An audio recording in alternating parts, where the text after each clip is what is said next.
చూడాలని, నిఘంటుకు చుగంటుకు చూడాలని రాష్ట్ర ప్రజలకి మంచి పుస్తకాన్ని ఇచ్చిన మీకు ప్రత్యేకంగా అభినందిస్తారు మా తరపున. రైట్ నాగ్ గారు. రైట్ రైట్ విఎస్ఆర్ చౌదరి గారు, నేను మళ్ళీ మాట్లాడతాను మీతో.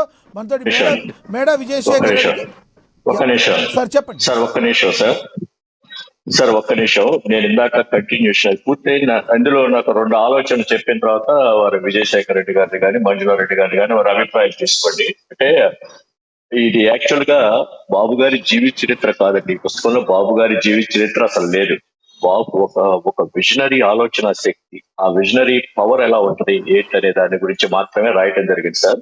దీన్ని సింగపూర్ సెంట్రల్ లైబ్రరీ వారు కూడా అక్కడ పెట్టడానికి అంగీకరించారు. అది కొద్ది రోజులు అధికారికంగా ప్రకటన వస్తుంది. అది మనం ఏంటంటే మనం గుర్తించలేకపోతున్నాం చంద్రబాబు నాయుడు గారి యొక్క భావజాలం, ఆయన యొక్క విజన్ అనేది. దీనిలో ఏంటంటే ఇందాక చూసా ఆపేశాను, 2-3 చిన్న ఉదాహరణ చెప్పేసిన తర్వాత వారు మాట్లాడుతున్నారు. ఇప్పుడు అమెరికాకి 34వ అధ్యక్షుడిగా డ్వైట్ ఐజెన్హోవర్ పనిచేసినప్పుడు చిన్న సంయుక్త రాష్ట్రాలుగా ఉండేది. వాటిని అన్నిటికీ కలుపుతా ఫెడరల్ హైవే సిస్టమ్ ని ఇంట్రొడ్యూస్ చేశారు బాబు గారు. అప్పుడు ఐజెన్హోవర్ 1953 to 61 మధ్య. దాంతో అమెరికా స్వరూపమే మారిపోయి ఈ రోజు ప్రపంచంలోనే ఒక అగ్రరాజ్యంగా వెలుగొంటుంది. సేమ్ ఆలోచన శక్తి, అది స్ఫూర్తి అనుకోండి అదనుకోండి. బాబు గారు ఇక్కడ స్వర్ణ చతుర్భుజి అని వాజ్పేయి గారి టైంలో ఏర్పాటు చేసినప్పుడు కూడా ఒక టాస్క్ ఫోర్స్ కి చంద్రబాబు నాయుడు గారు నేతృత్వం వహించారు. అదే ఆలోచన శక్తి. అంటే ఇన్ఫ్రాస్ట్రక్చర్ రెవల్యూషన్ అనేది ఎంత పవర్ చూపిస్తుంది అనేది చంద్రబాబు నాయుడు గారు మొట్టమొదటిసారిగా గ్రహించి దానికి ఆ దిశగా ఆయన అడుగులు వేశారు. అదే విధంగా అమెరికాలో నాసా పెట్టారు అప్పట్లో ఆయన ఐజెన్హోవర్ గారు. ఈ రోజున నాసా అనేది ప్రపంచంలో ఏ విధమైన పరిశోధనలన్నిటికీ గమ్యస్థానంగా ఉందో మనం చూస్తున్నాం. అంటే అదే విధంగా ఇక్కడ చంద్రబాబు నాయుడు గారు హైదరాబాద్ లో సైబరాబాద్ అనే ఒక దీన్ని ఇన్ఫ్రాస్ట్రక్చర్ ని క్రియేట్ చేసి ఈ రోజున హైదరాబాద్ ని ఆటోమోటివ్ లోకి తీసుకెళ్లారు. హైదరాబాద్ అభివృద్ధి అంటే ఎవరు పాలకులు వచ్చినా, ఏ ప్రభుత్వం వచ్చినా, ఏ అధికారం వచ్చినా కానీ హైదరాబాద్ అభివృద్ధి అనేది ఆటోమేటిక్ గా జరిగిపోతా ఉంటుంది. అటువంటి ఆటోమేటిక్ ఈ రోజు దేశంలో ఉన్న జీడిపిలో ఒక 4% కేవలం హైదరాబాద్ నుంచి మాత్రమే వస్తుందంటే అందుకు చంద్రబాబు నాయుడు గారు ప్రధానమైన కారణం. అప్పుడు ఆయన తీసుకున్న నిర్ణయాలు. ఈ విధంగా అక్కడ ఐజెన్హోవర్ గారు తీసుకున్న నిర్ణయాలు 70 సంవత్సరాలు అయినా ఈ రోజు వరకు కూడా అన్బేటబుల్, అంటే దాన్ని మించిన నిర్ణయం రాలా. అదే విధంగా చంద్రబాబు నాయుడు గారి నిర్ణయాలు కూడా అన్బేటబుల్ అన్నమాట. దాన్ని మించిన ఇది రాదు, ఎప్పుడు రాలా. అందుకని చంద్రబాబు నాయుడు గారు కూడా ఆ స్థాయి ఆలోచన గల నాయకుడు అనేది మనం గమనించాలి. ప్రధానంగా మన తెలుగుదేశం పార్టీ శ్రేణులు కూడా ఆయన ఒక రాజకీయ నాయకుడుగా, మంచి పాలకుడుగానే చూస్తున్నాయి. కానీ ఆయన ఆలోచన భావితరాలకి, అంటే ఆయన నిర్ణయాలు వేటిలో కూడా రాజకీయ అవసరాలు అనేవి కనిపించవండి. అప్పుడు తక్షణ రాజకీయ అవసరాలు కనిపించవు, భావితరాల భవిష్యత్తు. ఒక్కొక్కసారి ఆయన రాజకీయ పార్టీకి నష్టం కూడా చేకూర్చే విధంగా ఉండొచ్చు, కానీ ఆయన భావి మాత్రమే నిర్ణయం తీసుకుంటారు. దానికి ఒక చిన్న ఉదాహరణ మీకు చెబుతాను. ఇప్పుడు కర్నూలు జిల్లాలో వారికి తెలిసే ఉంటది, మన విజయశేఖర్ రెడ్డి గారు మోస్ట్లీ ఆ ప్రాంతం వారేనేమో. కడకడపల్లి అనే ఒక విలేజ్ ఉంది. అక్కడ పాలకోవాలు తయారు చేస్తారు ముస్లిం మహిళలు. మొత్తం ఆ పేద ముస్లిం మహిళలు వాళ్ళు చేసే పాలకోవా చాలా రుచిగా ఉంటుంది. దాన్ని అది చంద్రబాబు నాయుడు గారు 2014-16 ఆ టైంలో ఆయన ముఖ్యమంత్రిగా ఉన్న టైంలో ఆ దృష్టికి వచ్చి ఒక టీముని పంపించారు అక్కడికి. అది ఎట్లా చేయొచ్చు ఏంటి చూడండి అని చెప్పి చూస్తే వాళ్ళు పాలకోవా చాలా రుచిగా ఉంటుంది, కానీ అక్కడ ఒక ఇంట్లోకి ఇంకో ఇంట్లో చేసేదానికి కొంచెం తేడా వస్తుంది. రెండవది, వాళ్ళు కట్టెల పొయ్యిల మీద ఎన్ని చేస్తే అనారోగ్యానికి పాలవుతున్నారు అనేది అట్లా గమనించేసి ఒక ఆలోచన చేశారు. ఏమని చేశారంటే, వాళ్ళందరికీ పాడి గేదెలు ప్రభుత్వం తరఫునే ఇస్తారు, పశుగ్రాసం ప్రభుత్వం తరఫునే ఇస్తారు, కూలీలు అన్ని కూడా ప్రభుత్వం తరఫున ఏర్పాటు చేసి ఒకే చోట సెంట్రలైజ్డ్ గా పెట్టేసి వాళ్ళందరికీ ఎవరి రేషియో ప్రకారం వాళ్ళకి పాలు ఇస్తారు. చేసిన తర్వాత అక్కడ ఒక బయోగ్యాస్ అంటే ఒక ఇంధనంతో ఒక సెంట్రలైజ్డ్ చేసి స్టీమ్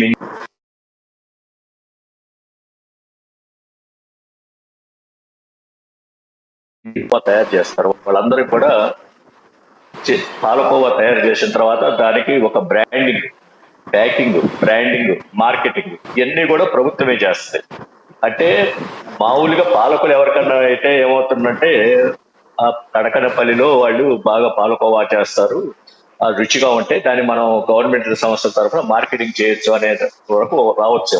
కానీ చంద్రబాబు నాయుడు గారు 361 ఆలోచన అనేది ఇక్కడ వాళ్ళు అక్కడ ఆగిపోవాలి. ఆ పాలకోవా చేసే నైపుణ్యాన్ని ఆయన గుర్తించారు.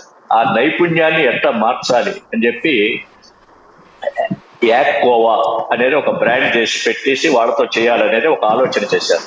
దురదృష్టవశాత్తు అదంతా రెడీ అయ్యేటప్పటికి అప్పటికి ఆయన అధికారం దూరం అయింది. అట్లా 2019కి చంద్రబాబు నాయుడు గారు కనుక అధికారంలో కొనసాగి ఉంటే చాలా అద్భుతాలు జరిగాయి రాష్ట్రంలో. అంటే మన ప్రజాస్వామ్యంలో గెలుపోవటంలో అనేది సహజం కాబట్టి, అందుకని చంద్రబాబు నాయుడు గారు లాంటి ఒక విజనరీకి కొన్ని అద్భుతాలు సృష్టించాలంటే కనీసం ఒక 15 సంవత్సరాల పాటు సుస్థిరమైన అధికారం ఉంటే అసలు మన దేశ స్వరూపమే మారిపోద్ది, మన రాష్ట్రమే కాదు. ఎందుకంటే మన తెలుగు జాతికి అప్పట్లో విజన్ 2020 అని తీసుకున్నప్పుడు చంద్రబాబు నాయుడు గారు తీసుకున్న నిర్ణయాల కారణంగా ప్రపంచమంతా మన తెలుగు జాతి విస్తరించడమే కాదు, ఉద్యోగాల కోసం వెళ్ళిన వాళ్ళు ఉద్యోగాలు ఇచ్చే స్థాయికి ఎదగటమే కాదు. ఈ రోజున అమెరికాలో ఉన్న అక్కడ స్థానికుల కంటే కూడా మించి తలసరి ఆదాయాన్ని మన తెలుగు వాళ్ళు సంపాదించగలుగుతున్నారు. వాళ్ళ తలసరి ఆదాయం $69 ఉంటే ఈ రోజున మన తెలుగు వారి తలసరి ఆదాయం $120 పైగా చేరుతుంది. ఇంకా అంతటితో ఆగిపోవాలా, ఇంకా ఒక సంపన్నమైన ఒక జాతిగా తెలుగు జాతిని చూడాలనేది ఆయన కోరిక. ఆ దిశగా ఎన్నో నిర్ణయాలు తీసుకుంటున్నారు. అట్లా ఈ పుస్తకంలో ఏంటంటే అన్ని కూడా ఆయన ఆలోచనలు, అంటే ఏవి ఇంప్లిమెంట్ అయి ఉంటే 2019లో గనక ఆయన అధికారంలో కొనసాగి ఉంటే మన ఆంధ్రప్రదేశ్ స్వరూపమే మారిపోయి దేశమే అసలు గర్వించదగ్గ విధంగా తయారయ్యేది. ఇట్లా ఒక 2-3 చిన్న ఉదాహరణ మధ్యలో చెబుతానండి మీకు. ఇప్పుడు ఏంటంటే ఈయన 361 అనే పేరుకి ఏ విధంగా అర్హుడు అని చెప్పడానికి నేను ఇంకొక ఉదాహరణ చెబుతాను. చంద్రబాబు నాయుడు గారు 2017లో ఒకసారి రష్యా వెళ్ళారు. రష్యా వెళ్ళినప్పుడు అక్కడ రష్యాలో సైబీరియా అనేది ఒక ప్రాంతం ఈ పరిశోధనలకు ఎక్కువగా పరిశోధకులు ప్రపంచవ్యాప్తంగా ఉన్న పరిశోధకులకు వచ్చి అక్కడ పరిశోధనలు చేసి వెళ్తుంటారు. అయితే శీతాకాలంలో అక్కడ విపరీతంగా మంచు ఉంటుంది, -40 దాకా కూడా వెళ్తారు. అక్కడ పరిశోధనలు సాగవు. అది ఈయన దృష్టికి వచ్చినప్పుడు చంద్రబాబు నాయుడు గారు ఒక ప్రపోజల్ చేశారు. అదేదో రష్యా, అది మనకి సంబంధం లేదు, మన రాష్ట్రము కాదు, మన దేశము కాదు, అక్కడ పరిశోధనలు జరుగుతున్నాయి, అక్కడ పరిశోధనలు చేసేవాళ్ళు మన తెలుగు వాళ్ళు కూడా లేరు, ఎవరు ఉంటే ఉండొచ్చు తెలుగు వాళ్ళు.